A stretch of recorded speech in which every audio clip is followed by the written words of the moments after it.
Three, two, one. Love Talk Radio. Well, good morning. It's a beautiful morning. It is a Tuesday morning, and this is the K Factor here on Blog Talk Radio, where K equals kindness, and the factors are all the things that lead to it. And this morning, I'm leading us right into the kindness of someone dear to me, Dr. Joy Martina. Good morning, Joy. How are you? Hello, my loves. I am doing exceedingly well, and I'm so excited to be here. And look what card I drew. Oh, The Angel of Support. Angel of Support. And it says the universe has heard your silent call for help. And I feel, how many of us have called out maybe silently for so long for certain things or and I feel that's a really beautiful message to start us out. I think that's not only a beautiful message, but you know what? It's a beautiful message for our episode here this morning. I pulled out a different card today, and you inspired this. I pulled out this card. And I got Seeds of Happiness. Hell yeah. And so here, look at the little face here. Now on Facebook, Joy, kidding. Yes, had posted this and told the story about handicapped kids who are making these. That's right. Okay, well, here's the incredible story. So the gentleman here, Mark Borella in the United States, this is the beauty of how energy works. I saw in Germany, the guy who developed it is called Rainer Wemhörner, who is a really dear friend of mine and who I was actually befriended with when he started out on this journey. So yes, continue. The synchronicities are crazy. Mark Borella is a very dear friend of mine, and he is an artist, and he was a potter, clay guy, sculptor, and he was very upset because friends of his had a child who was very, very ill. And he felt so inept, so inadequate. He didn't know what to do. And he was hand wringing, right? I don't know. Should I send something? Should I do something? Should I say, I don't know. I don't even know what to say. And so he started playing with the clay, and he shaped it into this. And then he made all different colors of it. And he brought a basket of it to the parents and said, I just want to bring you seeds of happiness. I don't know what else to say.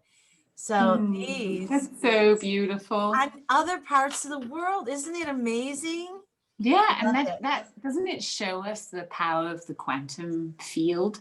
It does. At work, because you see and we see that in the history of times, that a lot of the inventions, the great inventions that really brought mankind quantum leaps ahead, were often created almost at the same time, different places on this planet. And then there used to be a lot of, and still are, a lot of, lawsuits of who had it first. You're right. But often we will never know because, where is it coming from? So who can claim ownership over a thought? Exactly. So it's a fascinating topic, and I love seeing it at large like this. So talk more about that in terms of quantum, because you and I have come together here to do a couple of very fun episodes when we were doing Sensuous Saturdays, which was so much fun. I mean, we were laughing. It was lively. It was awesome. And we are lively and awesome and laughing people. But, there's another element of everything that's happening in our universe right now that I think people need to know. Another level of both of us and what it is that we're doing here. And of course, for our audience, I forgot to remind everybody, good morning. I'm your host, Dr. Deb Carlin. This is my guest. And if we're really lucky, co-host, I'm trying to pull her into this and have her say, I just have to do this every week. Because what we do individually and then collectively is to bring you now. Joy has got the best name in the world, Joy, because what is her life passion? What is her purpose? To spread joy throughout the world. Now I'm doing the best I can, because I got to tell you, I land on the Joy Tribe on Facebook, and my job is invite. You're doing such a great job at that. Thank you. Well, you know what? You're doing such a great job with that, because when I get up in the morning, one of the first things I do, I lay in bed and I do a little bit of like just moving around and saying thank you. And, oh, I'm breathing again. I can see, this is wonderful. And then I look at my phone and I go to the places where I'm going to look at what's the news. Well, what's the news for me? The people who I love, and what are they doing? Not what channel, but what channel, right? So I go to the Joy Tribe, or I go to your individual page, and I find things there that are going to lift me. And as I do that, you know, they're showing up on my timeline because of our friendship. And then I see my friends going like, invite. We're getting out there, babe. Yes, It's happening. in a big Well, way. So you do the Joy Tribe, you do Joyful Kids, you do Quantum Multiverse. That's right. Who in the world I feel are you? that's a question I ask myself every day. Yeah. And then the next question I ask myself is, how can I serve best today? Exactly. And when I ask that question, I always get such astonishing answers. And, you know, it's similar to what you said. It's usually about, who do I need to connect with today? Who do I need to reach out to? Who do I need to hold space for? And, you know, I used to be so stuck in the doing mode of, you know, working my tail off, trying to be perfect at everything. Yeah. And just ended up really burnt out and frustrated and depressed and right. And ever since I flipped that coin for myself and really understood that, like Nikola Tesla says, if we want to understand the universe, we have to think in terms of vibration and frequency, because at a basic level, that's what we are. We're energetic beings. I mean, we seem to have this very physical body that we more or less honor, maybe, but inside we're energetic beings, and we're just having this experience of being in a human body and figuring this stuff out. And I feel when we congregate, when we gather together like we're doing now, and like we do in any meditation, any prayer, in any moment when we intentionally connect, we have an amazing opportunity right there. And you know, seeing that in that way has really enabled me to flip a lot of haters. And I had a bunch of haters. I know I still do, and that's okay. And that's okay. Because you see, the haters, they inspire me. They really inspire me to not only look really deeply and very consciously at every single thing that I put out there, and to ask myself, am I congruent with that? Am I okay with saying, yeah, this is my truth? You don't have to accept it. You're totally free to reject it. And yes, it's me. And you can hate me, you can like me. That's really up to you. But I'm just going to do me, because whenever I try to do someone else, in a sense of try to emulate, I mean, I always have role models. I think that's important, right? But if I try to be like someone, if I tried to be liked, if I tried to please, if I tried so hard, it was just exhausting and not very successful. And, you know, the interesting part of that is that you end up feeling this, instead of like when you have a role model, like you're a wonderful role model for me. I watch what you do and I think, oh, I like that. She's got the smiley face. I've got the smiley face. This is really cool. They're different. But, you know, there's not, when people come together and there's hate, there's a jealousy there instead of admiration. There's an envy there that's green, that is not a healthy green. It's not like a warm, loving, you know, deep pink or something. And what you do is you shrink back in front of that person, and then you hate them for being up higher than you, and you're the one who put them there. And I started looking at that with people, thinking to myself, wait a second, I didn't put myself there. You put me there. And you pedalized me, right? You put me on a pedestal. Please don't do that. They're tippy. I'll fall over. I'll get There's hurt. a great song for that. Is there? There's a great song, yes. It's by Say Grace. That's the name of the artist. And the song is called You Don't Own Me. Oh, That's part yes. of when I I connect love with that. people Yes, at my inner yes. circle, right? Yes. As a condition to get into my inner circle, I always say that, you know, I'd like to share my 5 terms of agreement, right? So that means when we engage with each other, these are my 5 rules. And one of the rules is you don't own me. And that means that, and the lyrics of this text say this so beautiful. They say, you know, when you go out with me, don't put me on display. Don't tell me what to say. Don't tell me what to do. And I'll do the same for you, right? I won't tell you what to do or say. And, you know, when you put that out there, it's so freeing for both parties, because otherwise we're putting a ton of responsibility on the other person. Mm-hmm. And at the same time, kind of giving away our power, because we're saying, you know, I'm only complete with you, and you need to tell me what to do, and then I'll hate you for telling me what to do. I mean, it just gets so messed up. It does. Did you ever see the movie, The First Wives Club?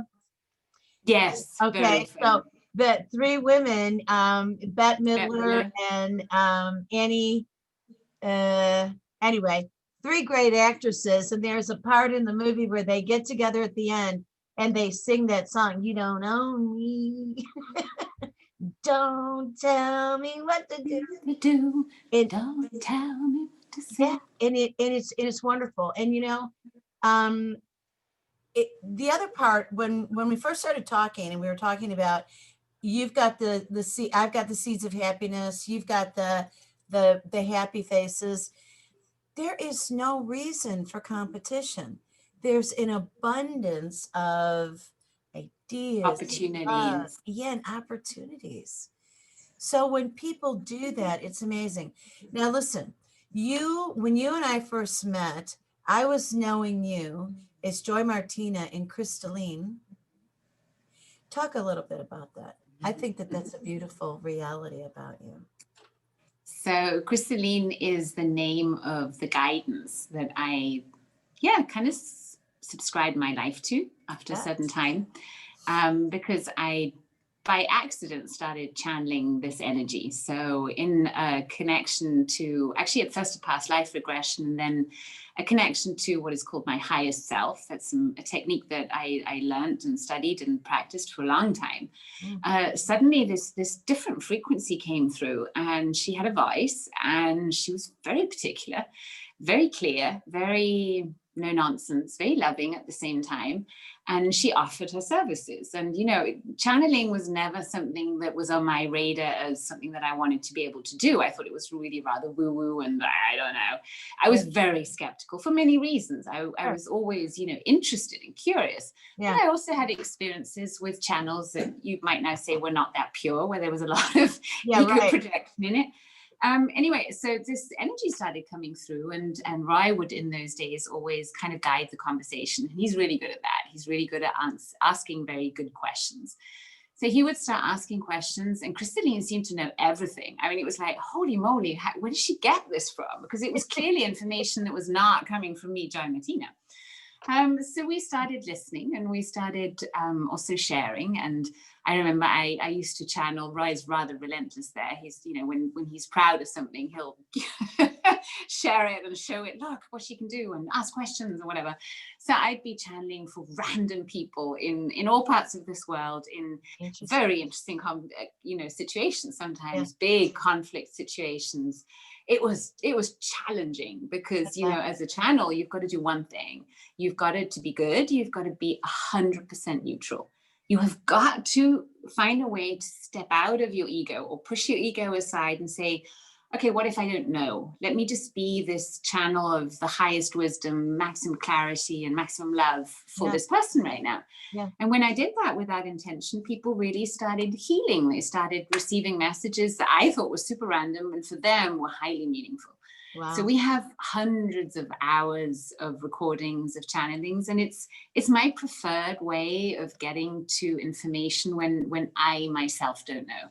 And I think in times like this, where we're being flooded with so much information, it's insane. If we don't consciously tune out of that and really tune into our preferred channel, then we're going to find that it'll seem like life is taking over, that we no longer have a choice, that we feel disempowered and not connected with who we really are. And it's so interesting that now, you know, it's now been over 8 years when I first started channeling. It feels like a whole cycle is coming to a closure or to the next level, right? Because I first started training oracles in Europe. So we trained over 150 first round oracles, and then another almost 500 in Italy just a couple of years ago. And then I was not guided to do anything more with it. They just said, just let it be now. Let those channels do their work, because, you know, channeling is each person's own mission. Once you've opened that channel and you've decided, okay, this is what I want to listen to, this is what I want to allow my life to be guided by, you're going to have to do the work. It's not as if it all happens for you. Yeah, right. So, There I am. And now 8 years later, it seems as if this topic is coming back and people are actually interested and want to know. So I'm really glad that you're asking that question, because it's not something that I talk about in the usual radio show, because usually they'd say, you're doing what? I remember being on Bulletproof Radio with Dave Asprey, and he said, okay, Jai, so channeling, really? Like, yeah.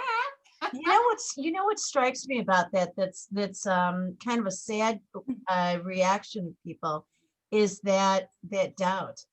Because when I think about that, here's my thought, is that you had the grace and the courage to allow what was happening, which in my language feels to me like being open, you know, and we both kind of go like this, you know, because it's heaven sent, it's the universe. And it's much the way I feel about when children are told that they're gifted.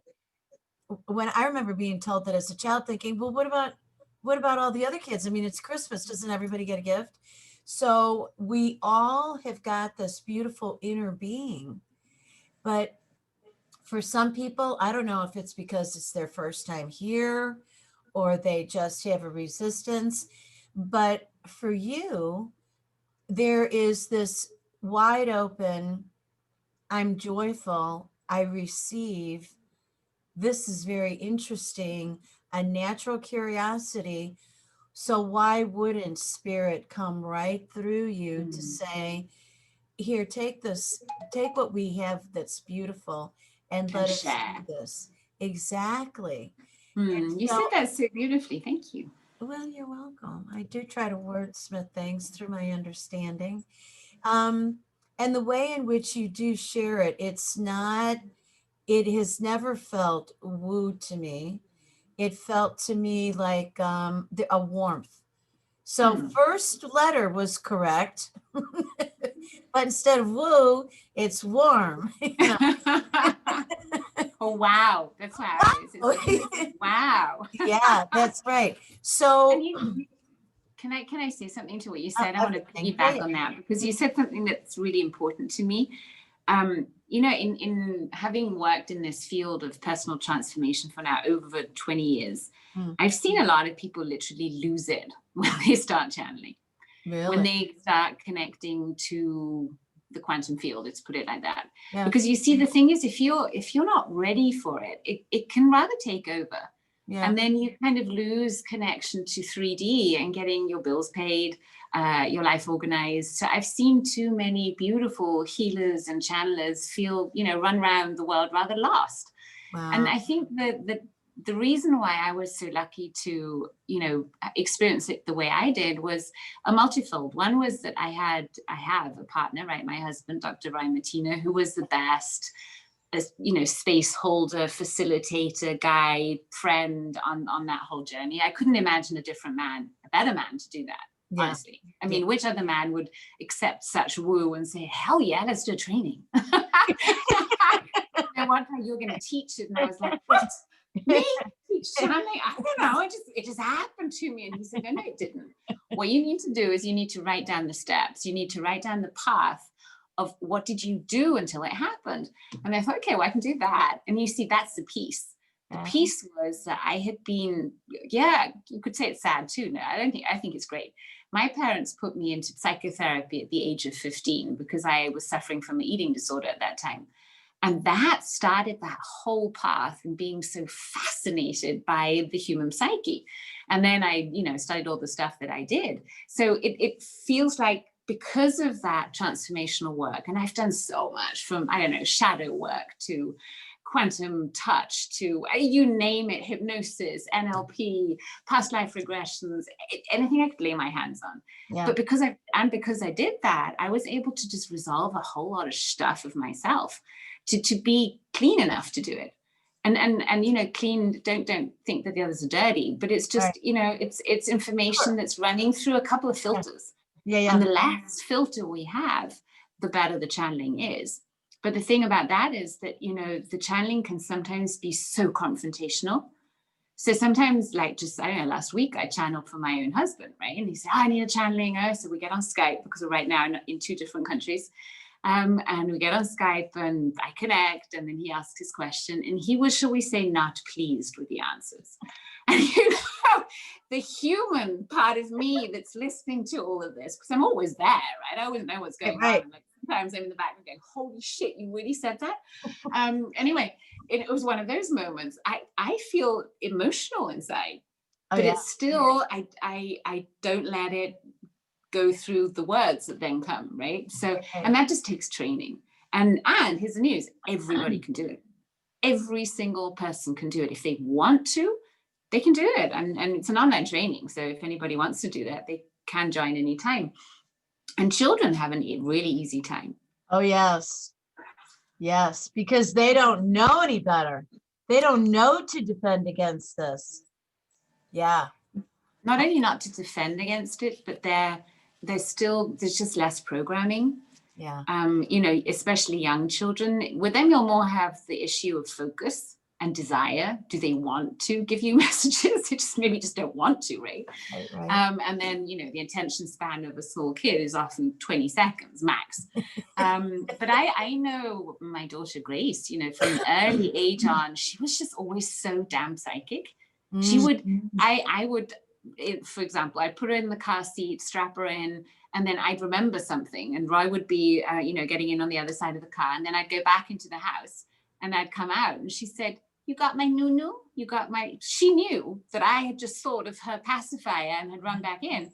And there would be moments where I said to Roy, did I say it? And he said, no, you didn't say anything. It's like, she would just, me. But it's more random, right? Yeah, it really is. And I think because she's been so lucky to grow up in a very sheltered environment, and we've been able to, through all our teachings and who we are, keep it alive, this connection. She has access to information at an incredible speed, and it's so helpful to her at school, in everyday life. And that's what I want channeling to be. I want channeling to be something that helps you through life. Right. That helps you become a better version of yourself, helps you to serve better, not as some freaky game show psychic thing. That's not helpful. I don't think. Do you know the other part of it is, and I don't claim to do any of that, but what I do know is that the passing of a life means something very different to me than it means to a lot of other people. And what I mean by that is I see that there's just this thin veil, that stands between us and everybody who's passed over. And so ever since I was a little girl, I remember when my grandmother died, I was about 3 years old. And I remember going to the funeral home with my mom and dad, and I'm standing there with my mom. And I said, well, I don't know, why are we leaving?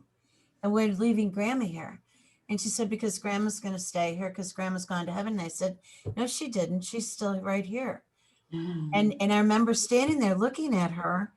And I said, this was not very popular with my mother. And she said, no, honey, Grandma's gone now. And I said, no, she's not. She's laying there breathing. And she said, no, it looks like she's breathing, but she's not breathing. I said, no, in a louder voice, Grandma is here. She's breathing. We can't leave her here. And they were like, and then I started talking about what she was telling me, and she said, okay, we can go. So we got permission to go. But that taught me something in terms of respect, because I saw how my mom reacted to that. But my mother knew I mean, she had the same openness. And I think that sometimes that comes from trauma, only because in that trauma, you are so aware of your feelings and the possibilities and what travels around. Now, as a child, I did not have trauma. My mother had trauma that she revealed. I could feel it. And then as I got older, she would talk about it. But when my parents passed away, I can't believe how long it's been. Oh, you're so blessed. I really love that your mom and dad are around. So in 1995, my dad left. In 2009, my mom. And they've been with me, and very vividly, at times extremely vividly. And so I've shared some of that, and people get fascinated, and then they get scared, and then they want to know, how do you do that? And what I've said is, allow it. Spirits won't come to you if they think that you're afraid, or You you're have to ask. You have to ask. That's Yes. definitely a part of it. And as you said, make sure that you've really worked on trauma. And you know, trauma, it's actually pretty simple. There are only three ways, or three kind of inception points for trauma. One is this life, then it's usually childhood, it's usually the first 7 years, because we're just so, you know, impressionable at that time due to our brainwave states. Then we have ancestral trauma that's handed down to us. It's the whole field of epigenetics, and it's proven, right? We hand down this stuff, not only the knobbly knees and the, I don't know, crooked back and the pointy nose, but also, you know, maybe an inclination for depression. That we do have that in our ancestral DNA. And then we'll have past life trauma. And you don't need to believe in past lives. I mean, you'll know when you die, and then you can say, oh, she was right. Doesn't matter. But even if you don't believe in it, there's a lot of, programming in us that will be coming from these three sources. And that's why I just love therapies like timeline therapy, hypnosis, where we go with an intention to just relax the brain enough so that the unconscious mind can open up and show us, oh, this is where it's coming from. And I think people really should know, so everybody's listening right now, you can do this yourself. All you need to do is go into a quiet space, make sure you're not disturbed, and then focus on your breath, just relax. And then ask the question and say, what if I knew where this trauma was coming from? When was it first created? Was it this life, past life, ancestral? And go with the first answer, the very first answer that comes up. And then ask yourself, okay, if it was this life, how old was I? And a number will come up. Go with it. If it's ancestral, it'll tell you how many generations ago. Again, take the number and run with it. If it was a past life, how many past lives ago? And you know, the moment we've kind of flagged it in our unconscious, our spirit, our divine being, the quantum field can do something about it, because then it really is, like you say, it's just allowing. And then say, okay, allow, may that light in me, may the light around me, may spirit, may God, whatever you want to call it, may it flow through me in a way that I can release this now. And may the past be in the past. I think that's a beautiful thing to say to ourselves. Yeah, it's a beautiful thing to say. Now, the thing, don't you notice that the thing that is so consistent across people when they're troubled is the fear? The fear of, oh, I don't want to go in my mind. Oh, I don't want to. No, I agree with that. Get out of your mind. That's not where intuition is. Intuition isn't in your mind. Intuition is, some say, in your third eye, so right between your eyebrows, near your pineal gland. That's one seat of intuition. Your intuition is in your heart. Go there. Don't go in your mind. That's where we get stuck. Tony Robbins always said that. If you're in your head, you're dead. Because there's too many crevices in there. It's just the chatter of your brain, and we all know that it's just going to say random stuff. Right. So in the midst of all this, on your journey, then you open up this Joyful Kids. And you know, you and I have known each other for a lot of years now, even across miles, right?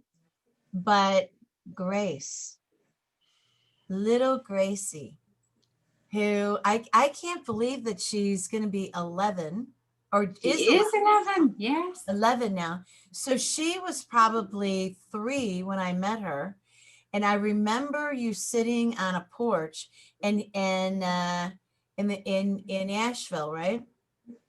And she is this little tiny being who bears the name Grace, which is wonderful. I mean, Joy and Roy is cute enough, but in comes this Grace, and this child who you've used her in this productive way to show the shining of childhood and the open wonder and the trust and the development and all the fun things that you can do with children. And then at the same time have shared the serious side of what is happening to the children in the world. Mm. And the ways in which we really have to open up our eyes and see what is happening in our world with these precious beings. What are we doing to children right now by not doing enough for them? And for all parents who feel triggered by me saying not doing enough, you're doing more than enough most likely, but are we always doing the right thing? Mm-hmm. And I think as parents, even me, when I claim to have a lot of experience, even I feel lost sometimes in these times, because I'm thinking, oh my goodness, we are fostering a generation of monsters if we don't change something, narcissistic monsters. Because you see, we have a whole group of children that are totally being abused, who are being abused for the pleasures of others. We have a whole group of traumatized children that are orphans, victims of war, all that kind of stuff. And then we have a whole group of children who are being totally, I don't know, brought up in a way that they think the world circles around them. They have no responsibility. They have no empathy. They're not being taught compassion. They're just being taught entitlement. Yeah. And you know, and I don't want this to sound judgmental, because you know they're all perfect the way they are, because that's how we learn. And at the same time, I'm just really concerned about what is this going to look like in just 10 years. Mm-hmm. When, you know, the 8-year-old now who is maybe just learning to read, has learned to read and write, is now having online schooling, no in-person tuition anymore, is lacking social contact with others, you know, in lockdown, like we have here in Austria right now, there's no schooling. It's all at home. And then put that in a family who's maybe struggling in any case, where maybe the parents are not getting on well, where there's maybe alcohol abuse, drug abuse. I mean, you name it. We're having such horrific pictures painted that I created the Joyful Kids because I knew I had to do something. You know, it was just traumatizing me. I was like, I cannot go on pretending as if life is amazing and I have everything I need, and just round the corner, there's a child suffering. Right. So the Joyful Kids is really a program that I created to be able to help any child. And I know that's a huge claim, but yeah, I do claim that. Because I know you do. I love it that you claim that. It's Joyful Kids around the world, everywhere, every day. If a kid wants to be helped, you can help them with this. And you can help them within 3 breaths, 5 breaths. You can help them with 3 minutes, in an hour. Oh my God, how much can you do? And you can give them life skills and tools that they can use to be able to overcome challenges and deal with stress. Because the thing, the sad truth is, and we can't protect our children from stress. I mean, just look at what the planet's going through. I mean, we're stressed enough with that. So how are we going to say, oh no, child, for you, everything is just hunky-dory? It's not. No. So we have to teach them how to deal with it. And I think so many adults, as you also know from your clients, just never learned that. I was never taught. In school, we weren't taught how to meditate. We weren't taught how to do yoga. We weren't taught how to overcome the fear of exams or stuff. It was front load knowledge. Right. There. Right. And I don't think you take it out. Right. Yeah, exactly. And then depending on if you happen to have the right informational channels open to be able to take that learning in, and if you happen to have the right learning style that happens to fit your school, you might get through well. And I was lucky. I did really, really well at school. I've always found learning very easy. Mm-hmm.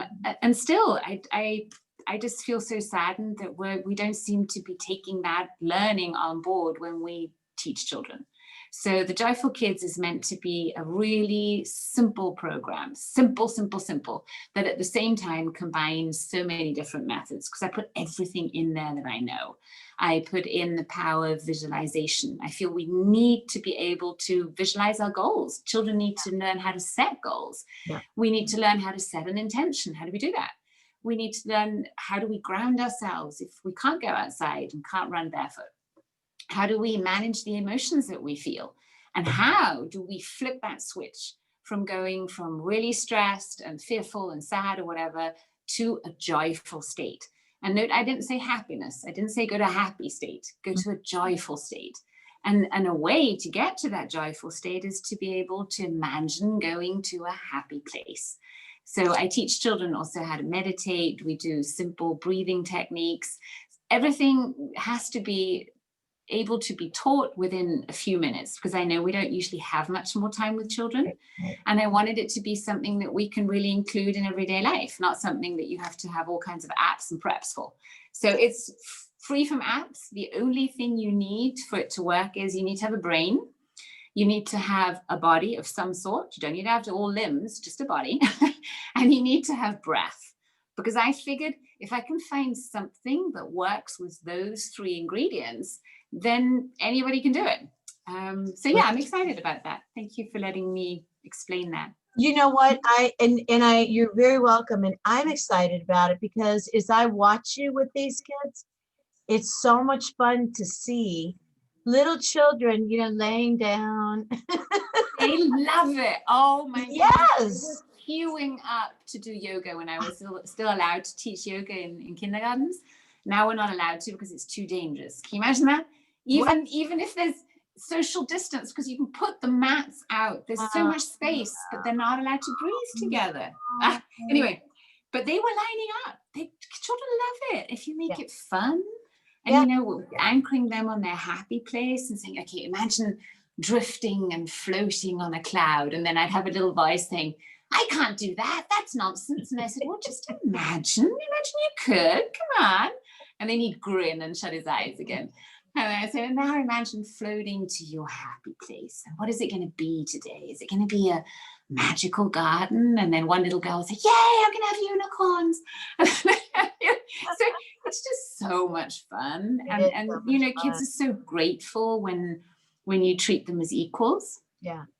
Yeah. I love being around children. And this is one of the few times in my life where I'm at right now, living amongst so many grown-ups and so many older grown-ups, and the children are nowhere to be found.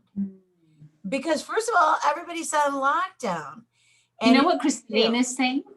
What? She's just talking to me really loud. She's saying, oh yeah, please. Tell Deborah that's because she needs to focus on the elderly. Those are her new children, because as the brain sometimes deteriorates and goes into places of dementia or even just old age, then we do rather become like children again. And to be there for the older generation who is so packed with wisdom and life knowledge, yes, and give them a space where they can still share and feel valued. The good you could do, the good you will do.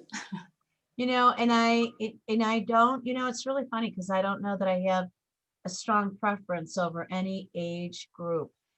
Because you're right about the elderly, there's so much beauty. And isn't it interesting when no matter where it is that you and I find ourselves, there's something that we can get into with another and find a recognition.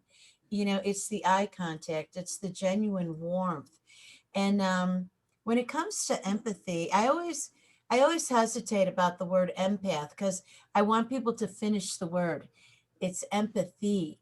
And it is the situation of really being able to put yourself in the shoes of another and be there and experience that. So when I look at children, it's fun because it's so starry-eyed and if even if they've gone through trauma, it's still that I believe, like in Peter Pan, we can fly. And with an older person, it's often a reminding for them of remember, and tell me more about that, and having them open their mind to all the possibilities and the things that they've traveled through, and having you just listen.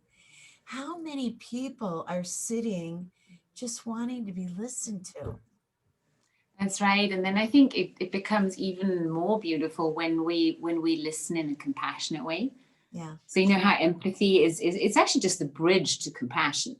Yeah. So I prefer compassion over empathy, because with compassion, we have that action part in it. So like, like the Green Tara, it's about having compassion, but also doing something. And empathy can sometimes stay stuck in, oh yeah, I feel you. Yeah, exactly. Perfect. Right? That is perfect. I don't want you to feel me. I want you to do something. So listening compassionately is an art form. Studying compassionate communication, and I'm not a master yet. I'm it's daily practice. Is so it's so stunning, because we discover so much about ourselves. Just noticing, can I even listen that carefully? Can I listen that patiently? And do I then know when there's a moment for me to lift the conversation? Because I've noticed that sometimes listening to people often is painful, especially when they go down those memory lanes of pain. And yes, sometimes it's necessary to have said it once. But if that person has been stuck in modus of, oh my God, here's me, my victim, and this is what I had to go through, they're just reliving their pain the whole time. Yeah. So I meanwhile am courageous enough to, when I spend that much time with someone, and I'm that, I'm very present when I'm with someone, I like that, then I will also make them aware of that and say, how does it feel to be talking about that? And is it helping you right now? Or should we talk about something that might make you feel a little happier? And I don't know, would that be interesting to you? And just remind them every time again that they're not a victim. I mean, they can go and tell their story, but I will listen to it once. Exactly. And only once. Yes. So one of the things that I find myself doing along similar lines, it's interesting the way that you and I have got this beautiful connection, and we bring a different angle into it a lot of times, right? It's like, well, just a little turn around the bend there, right? So if somebody's traveling down that path, I remind them, you do realize that you're refiring negative neurons, and there's others that you can connect. So how about if when you're doing that, what if we rewrote that story? Well, what if you shared with me what you learned? Oh, I'm really interested to find out why that was so important for you to experience. I wonder what the blessing is. I'll share we might have shared this before, but it never harms to do this twice. My favorite way of giving feedback is to say, I like, I notice, and I wonder. I like how you're sharing that really fascinating story with me. I noticed there's so much pain in that story. I wonder what would happen if we saw the blessing in what had happened to you. It's such an elegant way to give appreciation and open up that field again with the wonder. I wonder. Yeah, and people, we need to wonder. So as a matter of fact, in this 2020 that we're into. You mean 5 years of 2020? Does it feel like 5 years already? It does feel like 5 years. And I feel like I've actually kind of gone through an infancy and a toddlerhood and all that. I started saying in January and February, well, all right, now listen, we're all going to get through this, because that's life. We transition through things. And so we're all in this together. I mean, close the door, sit inside, whatever it is. But now just stop and think about this. And I was kind of laughing watching on television these commercials of soap, and someone would come on there and they'd push the pump on the soap, and it was foaming soap. And we were told, now this is really good. So when you're washing your hands, you put them together and you rub in between the fingers and you go all over and you go up the wrist. And I'm thinking, oh, dear Lord in heaven, do you mean to tell me there are people out here whose mommy didn't teach them that by the time they were about 3 or 4? Okay, great. You know what the blessing is? We're going to have a cleaner world. Okay, great. And then with masking, all right. So now we've got the message delivered. Okay, wash your hands anytime you go into the bathroom. Wash your hands when you're going all over your own self. If your nose is dripping, keep your boogers to yourself. Don't sneeze and cough on other people. So maybe we emerge as a cleaner, more considerate group of I like that. I species. like that attitude. Right? Definitely the best one that I've heard recently. And take a hanky with you. Take a tissue, take a hanky, keep it up your sleeve, and be prepared for all of And this. don't throw your stuff away in nature. That gets me so badly. Please. So really, please pick up your stuff. Yeah. Littering, I just don't get it. I just don't get it. And I agree. I think the only way we can see this interesting time is to see it as an enormous opportunity to really tune in, set our priorities, find out where have we been bullshitting ourselves, real honesty. Where have we been part of the problem? And how can we start becoming part of the solution? If we don't get it now, I don't know when. I started thinking about the ways in which, how many times have I gone out and I'm very healthy. I don't have any diagnoses. I don't have anything that's chronic. I'm not taking medication for some kind of a disease. So, okay, thank you very much for the blessing of understanding the connection between my mind and my body and keeping my mind in a place and my energy and frequencies in some zone where I have an awareness, right? But how many times across my life, because we all are a host to something when we have some emotional thing going on, right? And I would show up at a meeting and I really didn't feel well, and I'm coughing a little bit and using a kerchief or just not feeling well. I shouldn't have been there. Yeah, self-care would be a huge part of the solution in general anyway. Exactly. So I would love the messaging to be get outside, get some sunshine, Yes. boost your immune system, Right. focus on your breath more often, take little time outs, meditate, just meditate every day, 10 minutes. It'll friggin' change your life. Yeah, and wash your hands. It's good too. I am still a little traumatized by all the American hand washing. I will admit that, because when we moved there, Grace was in preschool and it was a lot of hand washing. And I swear to God, my children, when they were in preschool in Austria, were not sick either, and they had less hand washing going on. But anyway, so there was a lot of hand washing, and within 1 week, this kid, the skin was peeling off her hands. No. She was raw, and I was like, holy moly, she's got must have an allergy to the soap. So I said, okay, Grace, you take your own soap, less harsh and whatever, until I noticed that all the little kids had it. And they would say, yeah, that's normal in the winter, the cold. And I said, no, that's not the cold. That's the friggin' soap you're making them use. It is so aggressive. Right. So anyway, that's the other part. Right. But yeah, it's a good to be, I think to wrap it up, I think what we're wanting to do is we're wanting to be clean channels of energy. Yes. For whatever we choose to use that energy for. I would hope we're using it for the highest good and for the whole planet, because we are one. But even if we're just using it just for our own healing, which is so important too, just make sure that every choice really is a tad more conscious. And that's as simple as don't throw your mask just somewhere. And if you see a mask, I have little gloves and I pick up trash. I pick up trash when I go on walks, because I feel at least then I've done something. I refuse to buy plastic water bottles. We do have so much power in our choices as consumers. We do. And I've always wondered why we don't utilize those more. And then I think our biggest power is to, as you called it so beautifully, is to keep our peace, to make sure that we really are taking care of ourselves, that we're able to be in a high level of frequency and don't get sucked in by all the drama, because there is a lot of drama right now. Yeah, there's a tremendous amount of drama. One of the things that I found, and you and I just moved not too pretty recently in 2020.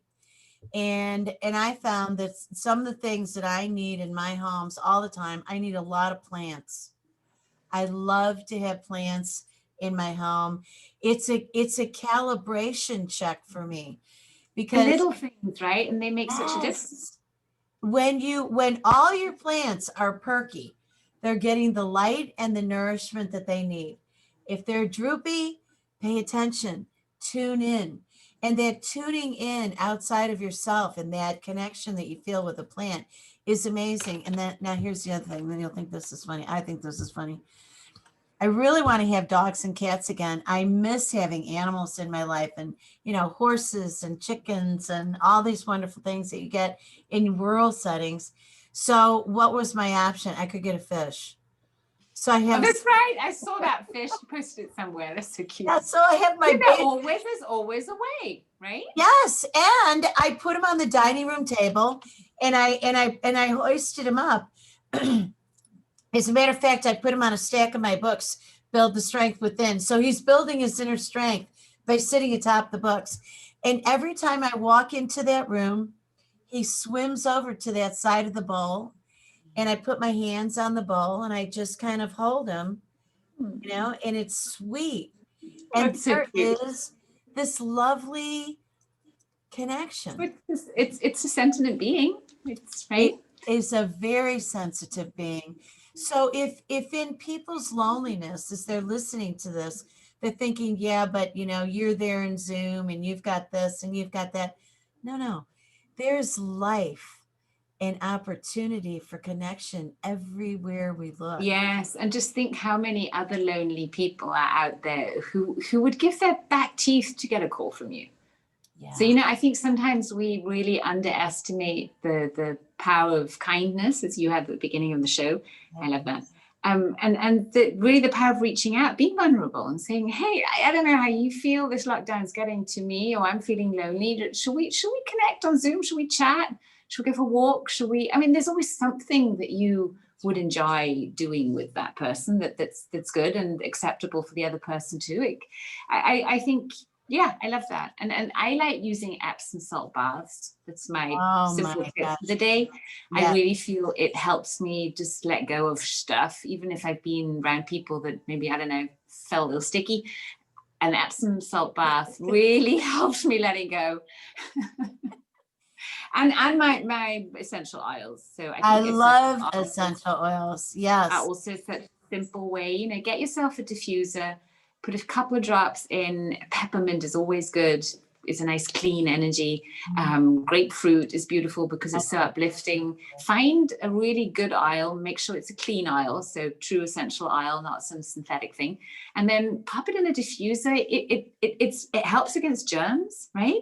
It literally kills bacteria for the air. It's a great way to really enhance our homes with something highly vibrational that's actually healing as well. So if people are overwhelmed with, but where do I go? Where should I go? You have a particular brand that you love, don't you? I do. Well, I use doTERRA. I am also a doTERRA affiliate. I can send you the link to my book. Yeah, but there are a lot of doTERRA people around. So doTERRA is nice. But there are other good ones too. I think Young Living is a nice brand too. There are a lot of organic essential oils now. You can take any organic essential oil that's pure. Mm-hmm. So I don't have a particular brand I would make people get. I think there are a lot of good stuff out there. And yeah, you're the fish lady. So go to walk another pet. Even if you don't have to own it yourself. Other pet owners, I know it from myself, as dog owner, I'm always happy if I have someone who's going to take my dogs for an extra walk, and the dogs will love you. That's right, the dogs do love you. I go to the beach every day, and I go to the dog park because I get a huge fix of dogs, because if I walk in there and I have no dog, they're all thinking, we get her attention. That's right. Free woman, free struggle. Exactly. So one of the things that I love to do on these shows is to leave people with the equipment that we know they need. And so one of the things that we've talked about are the exercises that people can do with children. Well, we are the children. So maybe we really do only have 3 minutes for ourselves I and love it. breaths. Let's do And it. so one of the exercises I love to do is, inhale confidence and exhale doubt. So you lead us with the breath, and then I'll lead on. We'll do the 3 power minutes. All right, excellent. All right, so just really sit, stand, lay down, however it is that you are, and feel the beauty inside of you, and just in a really natural pace, through your mouth, your nose, whatever is clear for you, just inhale. And as you do, just take it up to the top, down to the bottom of your belly, really take in a great breath and just think confidence. Hold it for a second. Let out the doubt. And inhale confidence at your pace. And feel it for a second. And then exhale and let go of all the doubt. And one more time. Inhale confidence. Own it. And exhale the doubt. And you're back with us in the last 2.5 minutes for my beloved Joy. Now stay in that beautiful state and start finding that area underneath your nose and above your lips. Okay. Called Armor's bow. Beautiful name, right? Cupid's bow. Okay. So start tapping this point and now remind yourself of how happy you would like to feel. Oh. Maybe a happy moment in the past. Maybe it was your birthday. Maybe it was the hug of a loved one. Maybe it was a beautiful sunset. And then breathe all those happy vibes to every cell in your body. Oh. And then tell yourself all is well. All is well. I am good. Good. All is well. All is well. I am good. I am good. And then you can stop tapping, and if you have one more breath, you could take it directly into your heart and thank your heart for pumping love, oxygen, nutrients throughout your entire body, day and night. And then maybe inside of yourself, you'd like to affirm, I am love. I am love. Yay. All right, so hang on a second with me here, Joy. Friends, this is Dr. Deb Carlin and Dr. Joy Martina, and it's been a pleasure to have you here with us today while we are talking about spreading joy throughout the world. And on that note, we'll see you the next time. Hang on, hang on. Love you. Sign out. Thank you for using Blog Talk Radio. Goodbye.